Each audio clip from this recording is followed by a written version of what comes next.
Silakan duduk Bapak Ibu Saudara, selamat pagi, Shalom. Bapak Ibu Saudara, durasi hidup kita yang sangat singkat ini, kenapa saya sebut singkat? Karena kita akan masuk dalam dimensi hidup kekal. Kekal itu tidak dibatasi oleh waktu. Kita akan berada selama-lamanya bersama Allah atau tidak sama sekali.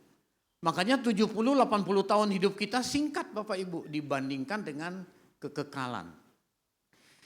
Nah, dalam singkatnya durasi hidup kita, ini merupakan satu-satunya kesempatan bagi kita untuk mengenal Allah yang benar. Kita tidak punya kesempatan lain. Di ujung maut di ruang ICU terlambat. Selagi kita masih sehat, selagi pikiran kita masih jernih, inilah kesempatan kita untuk mengenal Allah yang benar. Nggak ada kesempatan lain lagi Bapak Ibu. Nah, dalam pengenalan akan Tuhan, kita mau tidak mau dilatih untuk berinteraksi dengan Allah. Interaksi inilah awal perjalanan kita nanti di surga, di kekekalan.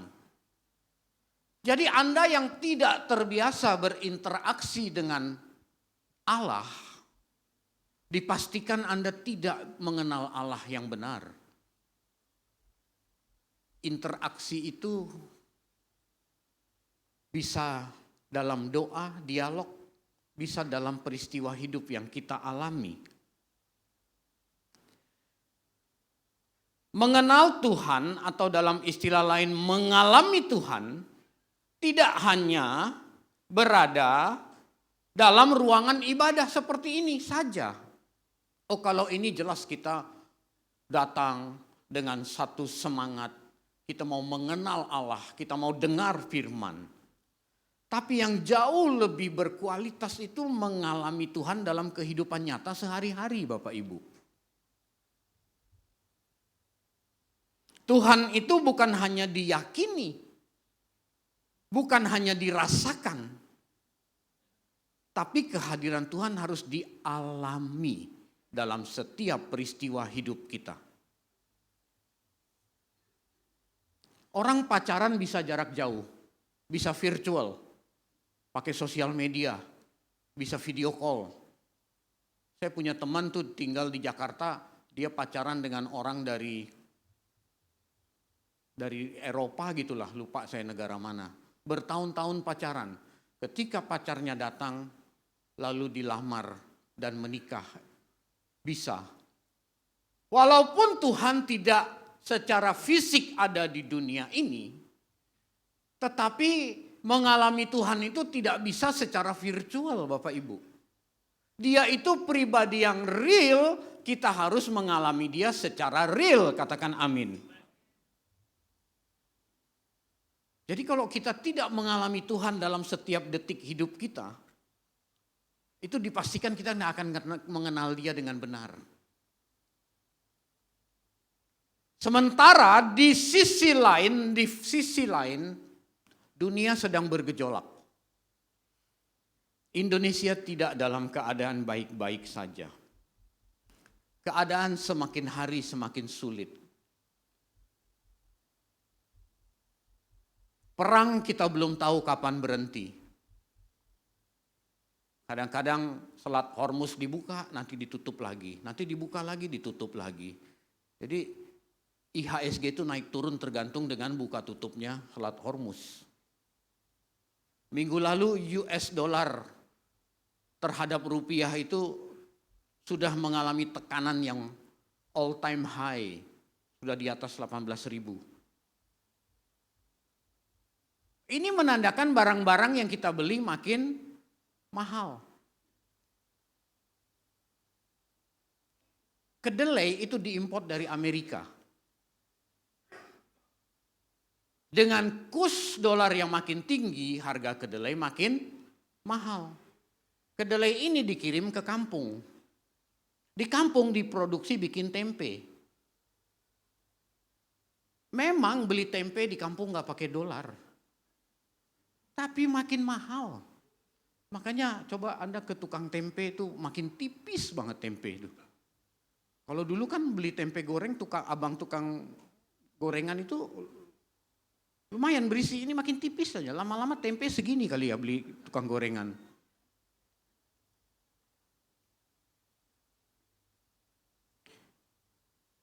Minggu lalu harga BBM non subsidi naik. Harga BBM subsidi tidak akan naik sampai akhir tahun. Luar biasa Indonesia ya. Tapi langka, nggak ada barangnya gitu. Jadi orang mau tidak mau beli yang non subsidi yang harganya udah naik. Sementara gaji kita nggak naik-naik Bapak Ibu. Kita mengalami tekanan hidup semakin hari makin sulit. Kenapa saya bilang begini? Sebab fakta-fakta yang saya tunjukkan ini memberikan sebuah indikasi menunjukkan kepada kita betapa hidup tambah sulit. Boro-boro mau punya tabungan, bertahan hidup aja susah. Di kalangan level ekonomi ke bawah tuh begitu kejadiannya. Dan fakta ini bisa menggiring kita sebagai orang percaya kepada pilihan-pilihan yang tidak dapat menghayati kehadiran Allah secara real di dunia nyata. Padahal tadi saya bilang Allah itu adalah Allah yang real. Kita harus mampu merasakan kehadiran Allah secara nyata dalam hidup sehari-hari. Pak, boro-boro Pak, hidup aja susah Pak. Makanya orang tuh gampang buat curang. Dalam dagang, dalam bisnis, dalam karir, dalam profesi. Demi bertahan hidup.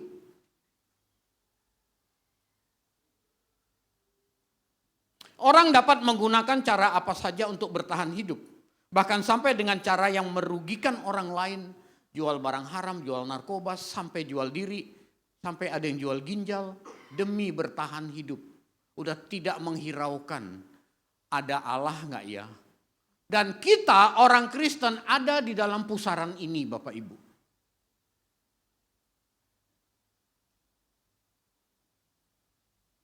Bisnis itu kalau nggak nipu tuh udah nggak kayak bisnis kata orang. Saya orang bisnis Bapak Ibu, saya punya perusahaan. Teman-teman bilang bisnis itu kalau nggak ada curangnya kayak bukan bisnis gitu. Kalau nggak curang di mana? Di gereja kata teman saya. Di gereja pun masih ada yang curang, itu masalahnya gitu. Udah rusak. Padahal lagi-lagi saya bilang ya, Allah itu adalah pribadi yang nyata. Kita itu harus mampu dan bisa merasakan Allah secara nyata dalam dunia nyata kita.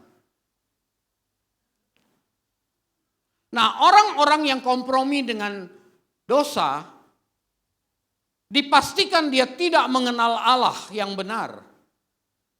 Dan sayang Bapak Ibu, kalau kita ikut-ikutan tuh sayang banget. Kenapa? Umur hidup kita itu tidak lama. Kita itu dipersiapkan Tuhan masuk dalam kekekalan abadi.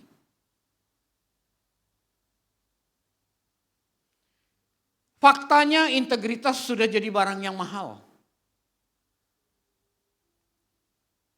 Dulu tuh pernah ada seorang sales, bosnya itu, pimpinannya itu punya perusahaan mirip-mirip dengan perusahaan saya, cuman barang yang dijual beda. Jadi kita sering cross barang, tukar-tukaran barang karena kita punya customer gitu. Nah satu kali salesnya itu datang ke tempat saya, ke kantor saya.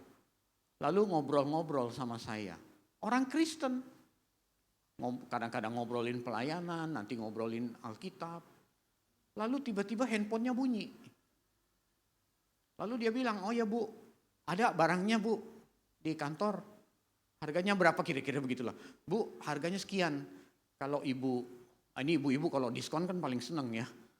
Kalau ibu beli di perusahaan saya, ibu dapat diskon 5% Bu. Tapi kalau ibu beli lewat saya Bu, saya bisa kasih 10% katanya. 10 atau 15 gitulah. Terus si ibu itu karena ada diskon itu, diskon midnight sale, ibu-ibu paling demen ya, buy one get one gitu ya kan. Apalagi tuh.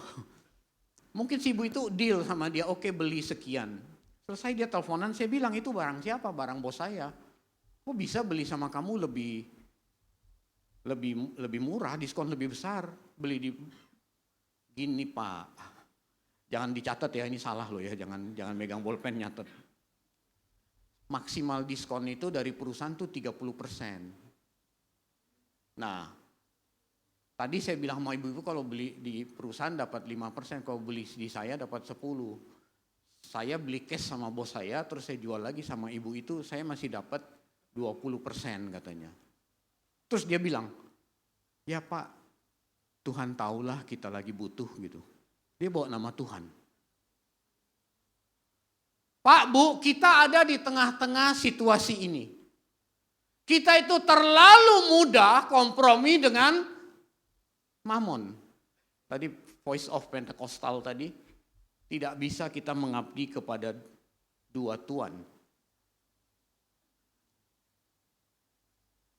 Dan saya mau bilang, dalam kehidupan nyata sehari-hari, iblis itu selalu menyediakan hal-hal seperti ini. Jalan pintas. Cara curang demi memperoleh uang karena tekanan ekonomi makin hari makin sulit. Integritas digadaikan. Integritas itu kan apa yang kita bicarakan dengan apa yang kita lakukan sama, nggak ada beda, itu integritas.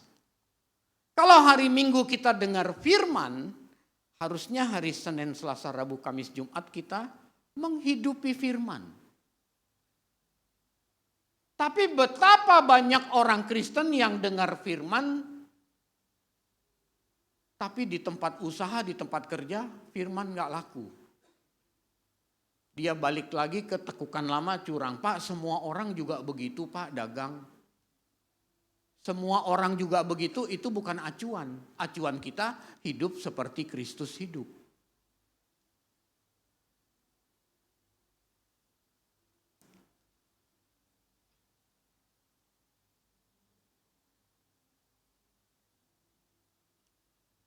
Wah, waktu tahun berapa tuh ya? Saya lagi renovasi sebagian kantor saya. Jadi saya pakai tukang harian.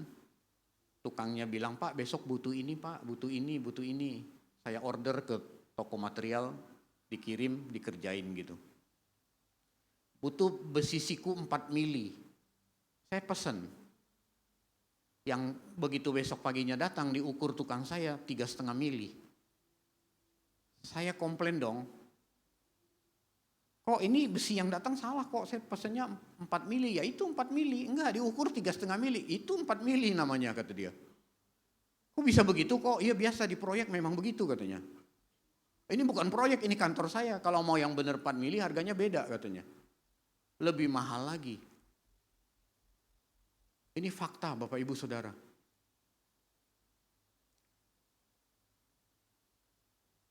Belum lagi banyak barang palsu sekarang kan.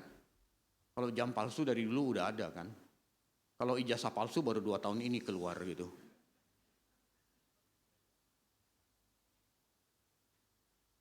Orang itu bisa nipu kualitas demi menaikkan harga barang markup, demi memperoleh keuntungan pribadi.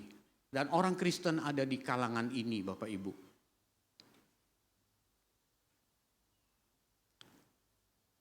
Mengapa ini terjadi? Sebab banyak orang Kristen tidak mampu atau gagal menghayati kehadiran Tuhan secara nyata dalam hidup sehari-hari.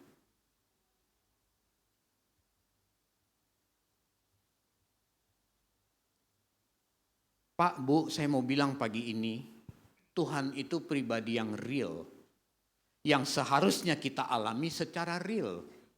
Tanpa kita mengalami Tuhan secara real, maka sia-sia hidup kekristenan kita. Anda ke gereja ngangguk-ngangguk nih, dengar pendeta khotbah. Tapi balik ke usahamu, ke warungmu, Anda nipu orang lagi. Sia-sia hidup kekristenanmu. Anda gak akan ketemu Tuhan nanti. Dan sisa umur hidup kita inilah satu-satunya kesempatan kita untuk memperbaiki diri kita, untuk mengalami Tuhan. Itulah sebabnya tiap minggu gereja tuh diadakan supaya firman bisa diberitakan, supaya jemaat bisa memahami firman dan pulang ke rumah menghidupi firman yang didengar. Itu baru namanya integritas, Bapak Ibu.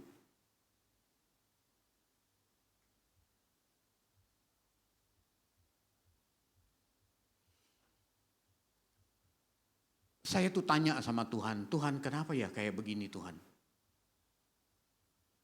Saya tuh waktu itu saya menggumuli diri saya sendiri. Tuhan, aku tuh dengar firman, aku baca firman, aku ngupas firman. Tapi kenapa ketika di dunia nyata seolah-olah kayak nggak ada Tuhan? Firman yang sudah dikupas, didengar, dikhotbahkan itu kayak lupa. Kenapa bisa begitu? Ini aku loh pemberita firman, pengkhotbah. Bagaimana dengan jemaat? Lalu Tuhan memberikan jawaban kepada saya di dalam hati, karena firman tidak bertumbuh. Bukan orang yang gak dengar firman. Orang yang dengar firman karena firman yang didengar itu tidak bertumbuh. Mengapa tidak bertumbuh? Ada halangan. Apa itu halangannya? Kita mau bahas Bapak Ibu. Kalau waktu kita cukup kita mau bahas. Sampai selesai, tapi kalau nggak cukup ya gantunglah, nggak apa-apa gitu. Lain kali datang lagi gitu ya Pak. Kita buka Markus pasal 4. Markus pasal 4 ayat 18 sampai 19. Ini Tuhan Yesus lagi jelasin ke murid-muridnya tentang keadaan-keadaan hati orang yang menerima firman. Nah ini bagian ini Yesus lagi bilang kita yang mendengar firman. Kalau orang di luar sana nggak dengar firman mereka. Ini Tuhan lagi bilang hati kita ini. Dan yang lain ialah yang ditaburkan di tengah semak duri. Itulah yang mendengar firman. Lalu kekhawatiran dunia ini, 1, dan tipu daya kekayaan, 2, dan keinginan-keinginan akan hal yang lain, 3, masuklah menghimpit firman itu sehingga tidak berbuah. Jadi ada 3 hal yang membuat firman yang kita dengar tidak bertumbuh apalagi berbuah. Kalau 3 hal ini masih ada dalam hati kita, yakin Bapak Ibu, ini yang ngomong Tuhan, mau firman sehebat apapun yang Anda dengar, tidak mungkin berbuah. Kita lihat yang pertama, kekhawatiran dunia ini. Apa sih kekhawatiran dunia ini? Ini saat yang tepat, saat yang kondusif kita mau bicara soal kekhawatiran dunia. Kenapa? Karena memang dunia sedang mengkhawatirkan. Keadaan ekonomi yang saya sebut panjang lebar tadi membuat kita khawatir, membuat kita cari pegangan. Dan kita merasa pegangan dari Tuhan itu lambat. Akhirnya orang bisa mencari pegangan yang lain. Apa yang dimaksud dengan kekhawatiran dunia ini? Kekhawatiran terhadap hal-hal yang bersifat duniawi. Apa itu? Kebutuhan-kebutuhan. Makan, minum, pakai. Kalau di Injil Matius pasal 6 itu jangan kamu tentang kekhawatiran itu, jangan kamu khawatir terhadap apa yang kamu makan, apa yang kamu minum, apa yang kamu pakai. Pemenuhan kebutuhan jasmani. Kenapa kita jadi khawatir? Saya 3 hari yang lalu tuh menjadi salah seorang narasumber dalam acara profesional bisnis di gereja kami. Yang datang itu orang-orang profesional membahas bertahan dan kuat di tengah krisis, kira-kira begitulah. Sama saya lontarkan pertanyaan, kenapa jadi khawatir? Karena kita takut gak bisa makan, takut kenyamanan kita terganggu, takut penghasilan kita menurun, bahkan takut gak punya penghasilan. Makanya kita jadi khawatir.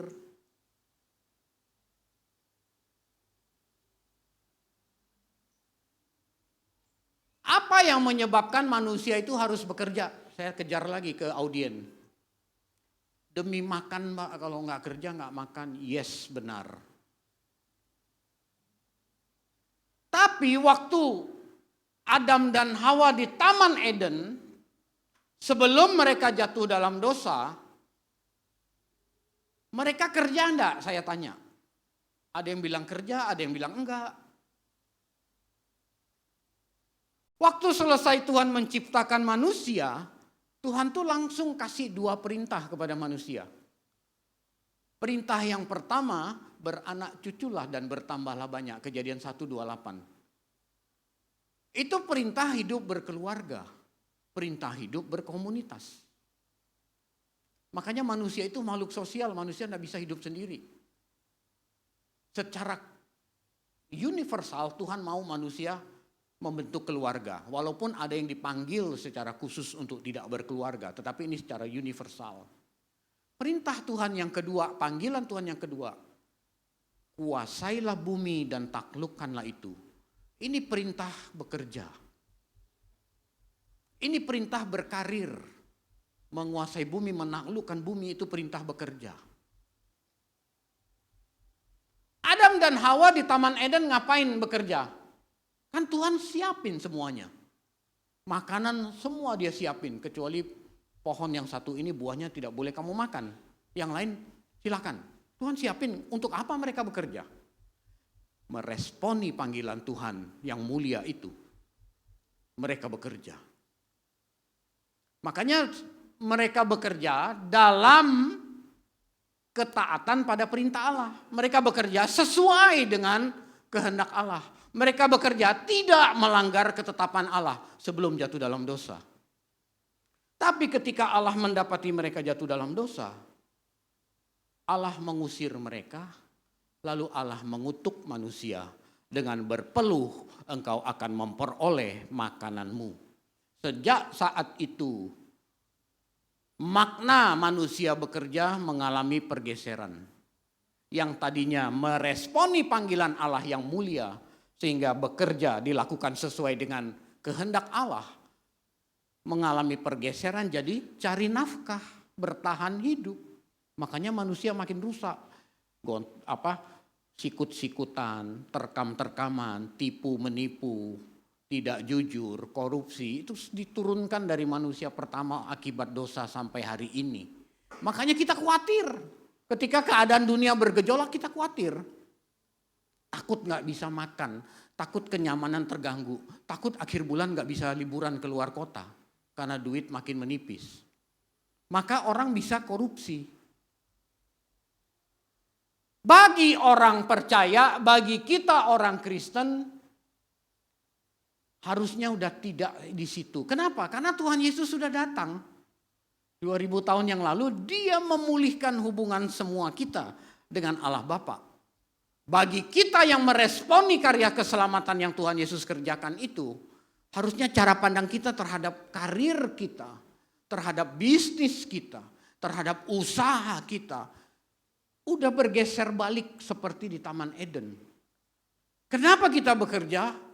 Aku mau meresponi panggilan Allah yang mulia. Oleh karena itu di dalam karirku, di dalam bisnisku, di dalam usahaku, dalam profesiku, Allah harus dimuliakan. Dengan cara apa? Taat pada kehendak Allah.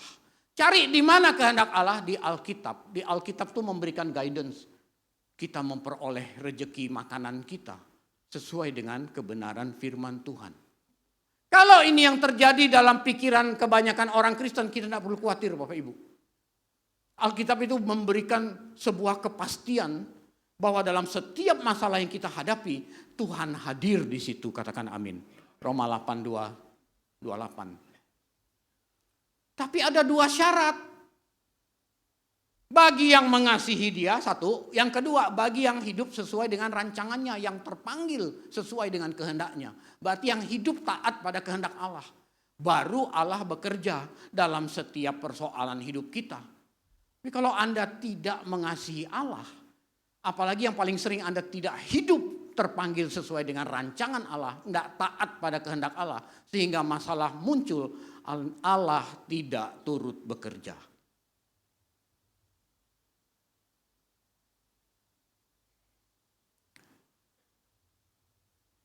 Dunia di sekitar kita tanpa kita sadari buat sebuah standar kehidupan. Dan kita sering terseret kepada standar yang dunia buat. Padahal Alkitab tidak pernah.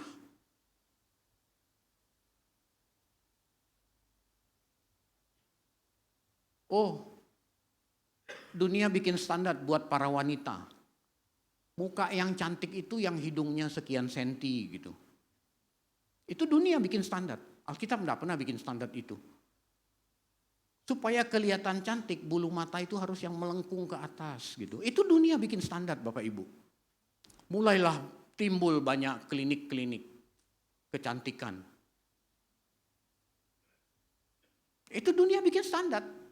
Kalau ada wanita yang gajinya pas-pasan, atau dia punya gaji bisa sebenarnya tapi dia harus menghidupi orang tua dan adik-adiknya, sekolah membiayai,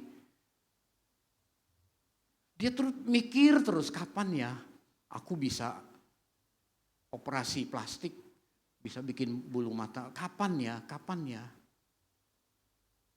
Ini kalau dia belum tercapai, belum memenuhi standar yang dunia kenakan, dia mulai khawatir tuh.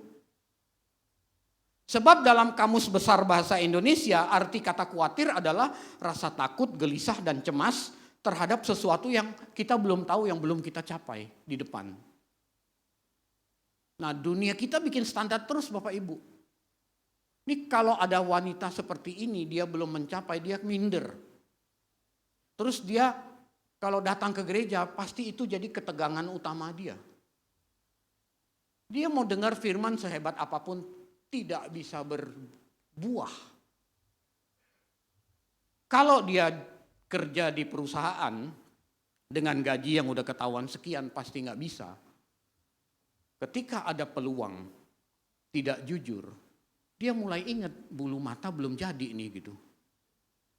Dia nyolong karena demi memenuhi standar dunia itu. Kenapa? Karena dia memelihara kekhawatiran.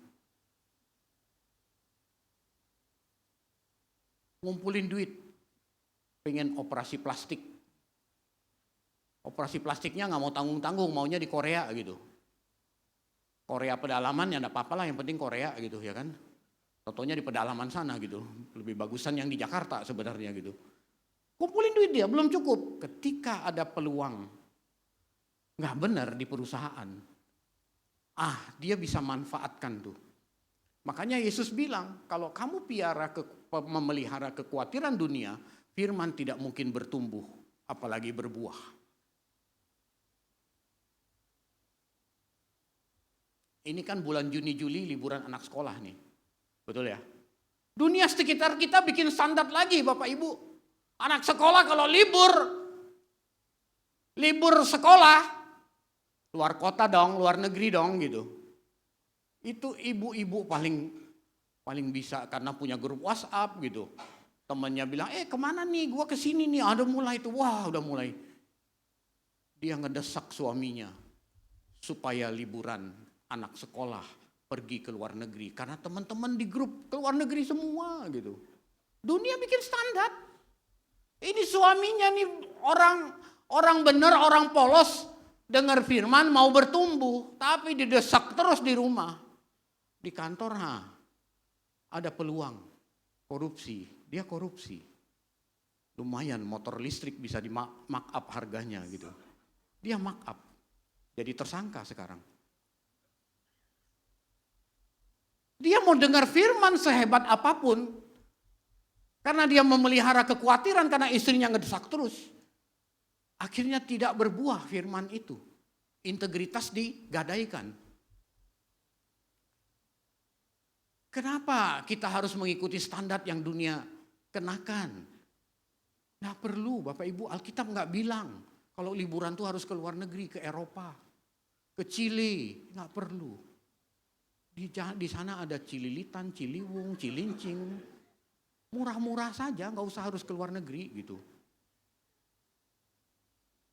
Itu dunia bikin standar loh Bapak Ibu. Ini belum lagi yang orang udah menikah 10-15 tahun. Dunia bikin standar lagi. Harusnya udah punya rumah dong gitu. Jadi orang tuh mengejar Yang penting punya rumah, cari dulu, kejar DP-nya dulu. Dia nggak tahu kalau suku bunga kredit itu tinggi sekali di Indonesia, itu udah hampir nggak masuk akal, suku bunga kredit perumahan. Tapi dia yang penting memenuhi standar dunia dulu. Kelihatan apa? Kelihatan memenuhi standar gitulah. Nggak malu gitu. Punya uang muka, dia taruh, dapat rumah kredit 15 tahun. Dia udah hitung-hitung, oh sebulan segini bisa kok. Tahun keempat di PHK. Udah, hancur hidup. Nggak punya uang untuk bayar cicilan, disita bank. Belum lagi, apa itu namanya, pinjaman online itu. Pinjol ya. Rusak. Demi memenuhi standar dunia. Apalagi sekarang, SBI naik jadi 5,5% suku bunga Bank Indonesia. Itu bentar lagi yang punya cicilan pasti naik Bapak Ibu. Pasti naik. Karena acuan SBI-nya BI itu udah naik. Kalau 2 bulan lalu masih 4,75, sekarang 5,5. Anda yang punya cicilan jangka panjang itu siap-siap naik. Sementara gaji nggak naik-naik.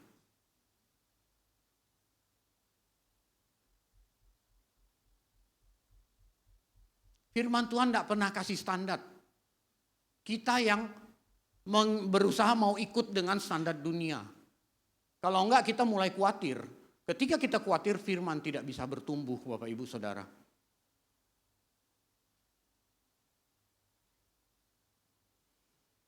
Ternyata yang namanya kekhawatiran itu sudah ada dari 2000 tahun yang lalu. Tuhan Yesus sudah mengingatkan dengan keras. Jangan kamu khawatir apa yang kamu makan, apa yang kamu minum, apa yang kamu pakai.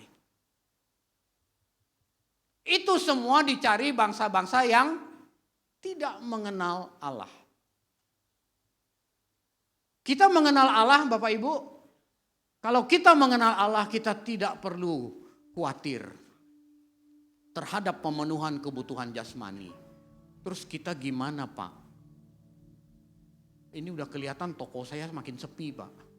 Udah kelihatan Pak restoran saya Pak cuman 2 orang yang makan. Itu pun saya sama suami saya yang makan Pak gitu. Saya harus gimana Pak? Tuhan bilang bagian kita itu memperagakan kebenaran. Berkarir, bekerja, berbisnis, berusaha itu adalah meresponi panggilan Tuhan. Bukan buat cari nafkah. Soal nafkah Tuhan yang kasih. Itu ada di Matius 6 ayat 30. 33 ya.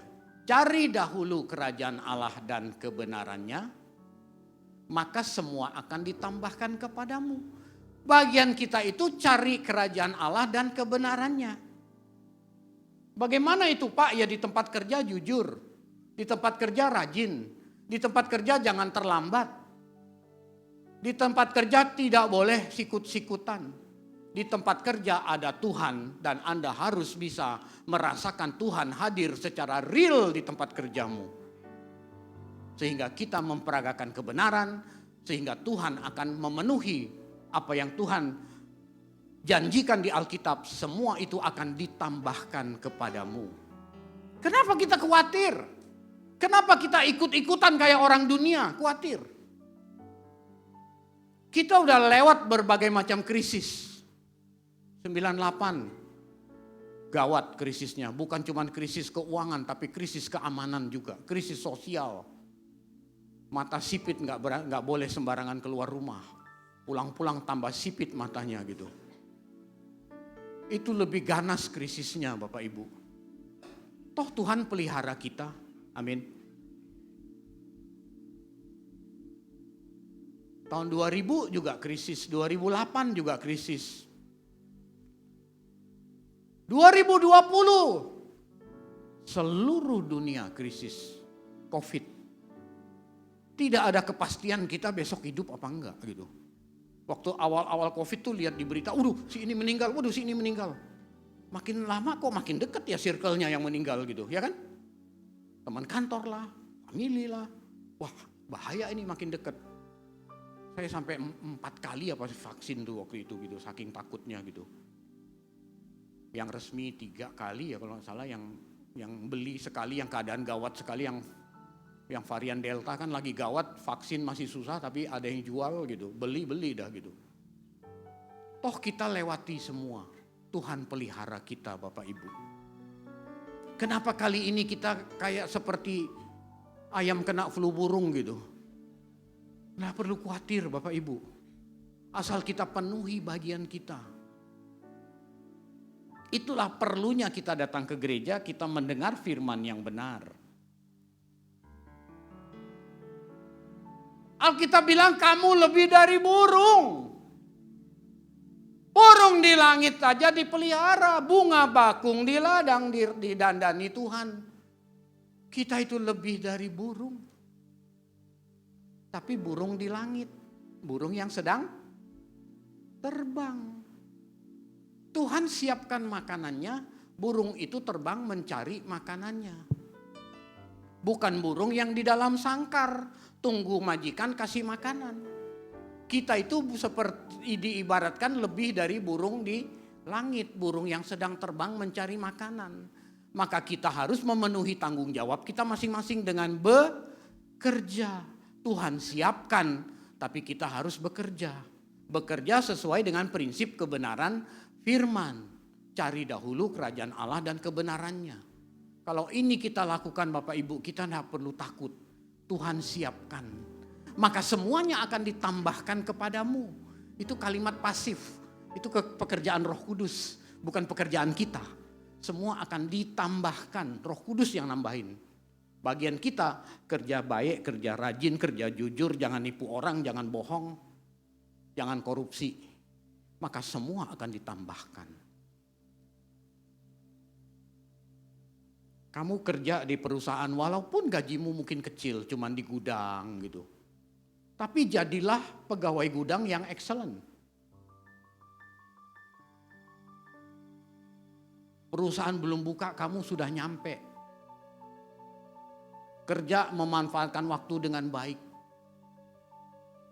Orang udah pulang, kamu masih tanya sama bosmu, bos ada lagi yang saya bisa kerjakan bos. Si bosmu tuh mulai jatuh hati kepada kamu. Ini kok lain ya satu nih karyawan gitu. Dibanding yang lain nih jam 4 kurang 15 semua udah standby, tas udah di depan meja udah siap mau pulang gitu. Begitu tank jam 5 kabur semua. Yang satu ini jam 5 lewat pun masih kerja kalau dibutuhkan. Lain karyawan satu ini. Ditanya sama bos, kamu kok lain?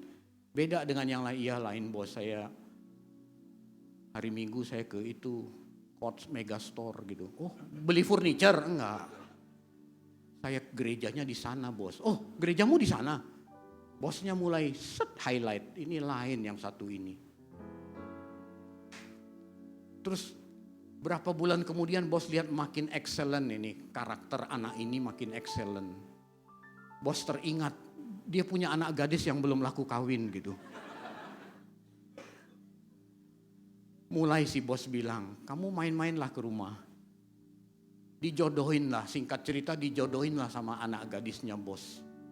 Dalam waktu singkat dia jadi yang punya perusahaan dari pegawai gudang. Semua akan ditambahkan kepadamu. Wah ini pingin semua nih, amin.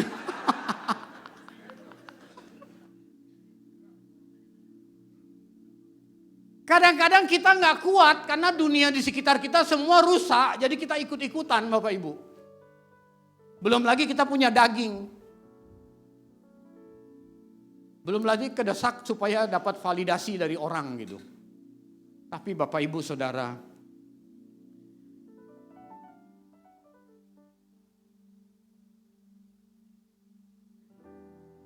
jangan terpengaruh pada kekhawatiran terhadap pemenuhan kebutuhan jasmani. Tuhan itu pelihara, dia cakap, dia pelihara kita. Tapi Tuhan seringnya menit terakhir, detik terakhir nolong kita. Memang itu mekanisme cara kerja Tuhan. Tuhan itu mau menikmati proses ketaatan kita. Tuhan mau lihat kita taat. Coba Anda taat aja sama masalah kamu. Ini masalah yang Tuhan izinkan terjadi ya Bapak Ibu. Bukan Anda bikin dosa, Anda mencuri di perusahaan, terus Anda dipecat, Anda nganggur, terus Anda bilang Allah turut bekerja dalam segala sesuatu. Allah tidak turut bekerja dalam waktu kamu nyuri gitu. Saya udah bener Tuhan, tapi kok masih kayak gini? Itu kesempatan terbaik Anda merasakan penyertaan Tuhan. Dan pasti mendatangkan kebaikan dengan 2 syarat. 1, kita mengasihi Dia. 2, kita hidup taat pada kehendaknya. Pasti menghasilkan kebaikan. Saya sudah merasakan banyak hal dalam perusahaan saya. Saya tidak mau ikut-ikutan dengan orang untuk berbuat gak benar. Dan saya merasakan pemeliharaan Tuhan. Ketika kita berani menjalani taat pada kehendak Tuhan, tidak mungkin Tuhan biarin kita Bapak Ibu. Nah mungkin. Nah, kita kan mau jadi pribadi yang unggul. Karena sisa umur hidup kita ini kan kita nggak tahu kapan kita mati. Terus kita cari duit, banting tulang, cari aset dengan cara nggak benar. Waktu kita meninggal, nggak ada yang kita bawa Bapak Ibu. 2 atau 3 bulan yang lalu saya diminta oleh keluarga besar salah satu konglomerat di negara ini untuk khotbah, tapi khotbahnya tuh di komplek pekuburan keluarga mereka gitu. Waktu yang orang Konghucu Cengbeng ini mereka ke komplek pekuburan, mereka punya komplek pekuburan keluarga tuh besar berapa hektar, orang tuanya dan keluarganya ada di situ. Dan keluarga besarnya ini ada yang di luar negeri di mana-mana. Pada hari itu setiap tahun pulang ke kuburan bikin ibadah. Saya diminta. Hari Sabtu sebenarnya hari keluarga. Tapi karena dia agak memelas memohon, bukan karena dia orang kaya sih, bukan, saya nggak peduli gitu. Tapi karena dia memohon gitu. Oke lah saya datang. Udah jalannya sempit, orang pada cengbeng, macet jalanan, sampailah di situ. Saya ngomong, lihat orang tua kalian, mungkin kalian masih ingat waktu meninggal bawa apa dalam peti, nggak ada. Nggak ada. Jadi konyol kalau kita yang masih hidup ini cari makan, cari hidup, ngumpulin aset dengan cara tak benar, itu konyol. Begitu mati nggak ada yang dibawa. Saya nggak peduli itu konglomerat, lu ngundang gue ya gaya gue khotbah begini gitu. Aku nggak peduli, firman Tuhan harus disampaikan, tapi nggak kasar lah ngomongnya gitu. Pulang malah mereka berterima kasih. Karena ditegur terima kasih Pak, terus wah dapat tebel pula gitu. Wah tebel gitu. Tapi saya salurkan Bapak Ibu, saya jarang ambil, saya salurkan ke anak yatim. Istri saya kan udah yatim tuh.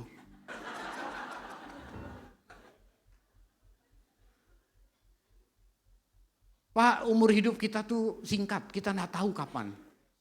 Kalau kita tidak manfaatkan mulai sekarang, kalau kita hanya mampu merasakan kehadiran Tuhan di ruang doa saja, seminggu itu cuma 2 jam di gereja. Anda doa pribadi sekuat-kuatnya 15 menit, ayo coba ngaku. Paling 2 menit juga udah kelar ya kan. Tapi kalau Anda hanya merasakan Tuhan di situ saja, tapi di dunia nyata Anda pura-pura nggak tahu, justru Tuhan itu ada di dunia nyata.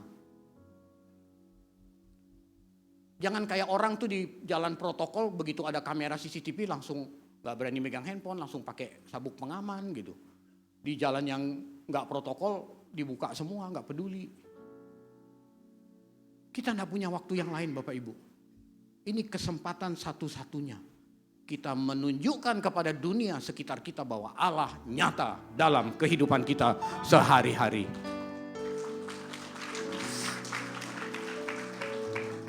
Itu hal yang pertama, kekhawatiran dunia ini. Yang kedua, tipu daya kekayaan. Tipu daya kekayaan, tipu daya mamon. Kekayaan itu mamon, tipu daya iblis. Waktu Tuhan Yesus mau diperdaya sama mamon, sama iblis, Tuhan Yesus itu habis puasa 40 hari, terus dia dibawa oleh siapa ke padang gurun? Roh Kudus loh yang bawa dia untuk dicobai. Baca Injil Lukas. Jadi kalau Anda masuk dunia pelayanan dalam kekristenan, kenapa menghadapi banyak masalah? Itu Roh Kudus yang bawa. Roh Kudus mau mendewasakan manusia batiniah kita. 3 kali Yesus dicobai, 3 kali dia menang. Pak, saya manusia biasa Pak. Dia Tuhan Pak, jelas dia menang. Yesus itu waktu menang lawan iblis, dia tidak pakai kekuatannya sebagai Tuhan. Baca baik-baik Alkitab. Yesus pakai ketaatan pada perintah Allah. Waktu dia digoreng, lihat nih kekayaan dunia banyak nih, ayo. Kamu sujud nyembah aku aja, aku kasih semuanya. Yesus berkata, ada tertulis. 3 kali dia dicobai, 3 kali dia bilang ada tertulis. Tertulis di mana? Alkitab. Dan aku mau taat pada yang tertulis itu, karena yang tertulis itu adalah firman Allah. Jadi Yesus kasih kita teladan untuk menang lawan godaan. Gak perlu nunggu kita jadi Tuhan dulu kayak Yesus. Tapi gunakanlah ketaatan kita kepada firman Allah. Itulah yang bisa membuat kita menang terhadap godaan kuasa gelap. Jadi kalau Anda di kantor ada godaan untuk korupsi, Anda harus ingat ada tertulis. Cuman masalahnya tertulis di mana? Anda nggak baca Alkitab, itu susah. Cuman bilang ada tertulis, di mana ya tertulisnya ya gitu. Makanya penting kita belajar Alkitab Bapak Ibu. Ada tertulis. Yesus tuh pakai ketaatan mengalahkan iblis. Dan di sini saya baru paham bahwa untuk mengalahkan kuasa iblis, kita gunakan ketaatan pada perintah Allah. Dan yang ketiga tuh tadi keinginan akan hal yang lain. Tuhan punya keinginan apa dalam hidup kita, kita punya keinginan yang lain. Jadi gak ketemu, itulah yang membuat firman tidak bertumbuh. 3 hal ini periksa dalam diri kita Bapak Ibu. Kalau ini masih ada, kita singkirkan. Kita belajar firman, kita mau hidup kita jadi benar. Supaya sisa umur hidup kita ini, kita benar-benar tahu Tuhan ada. Dan nanti di kekekalan kita gak canggung. Karena kita udah merasakan dia ada, di kekekalan kita ketemu dia. Udah biasa karena udah sering ketemu di dunia ini. Dalam masalah udah sering ketemu. Dalam godaan iblis udah sering ketemu. Waktu ketemu kita gak canggung. Amin untuk firman Tuhan. Pagi ini berikan tepuk tangan untuk Tuhan Yesus. Kita tundukkan kepala, mari kita berdoa. Terima kasih Bapak untuk firman yang sudah kami dengar. Kami mau belajar lebih dalam lagi. Kami mohon Roh Kudus Engkau memberikan penjelasan lebih lanjut kepada kami. Sehingga firman ini menjadi milik setiap kami. Dan terperagakan dalam hidup kami. Terima kasih Bapa dalam nama Tuhan Yesus. Kami berdoa dan mengucap syukur, sama-sama kita katakan amin. Sekarang terimalah berkat Tuhan. Kasih karunia yang berlimpah-limpah daripada Allah Bapa di dalam Anak yang tunggal Yesus Kristus. Persekutuan yang manis dengan Roh Kudus menyertai kita semua mulai hari ini. Sampai Tuhan Yesus datang menjemput kita di awan-awan. Dan bahkan sampai selama-lamanya. Yang percaya bersama-sama katakan amin.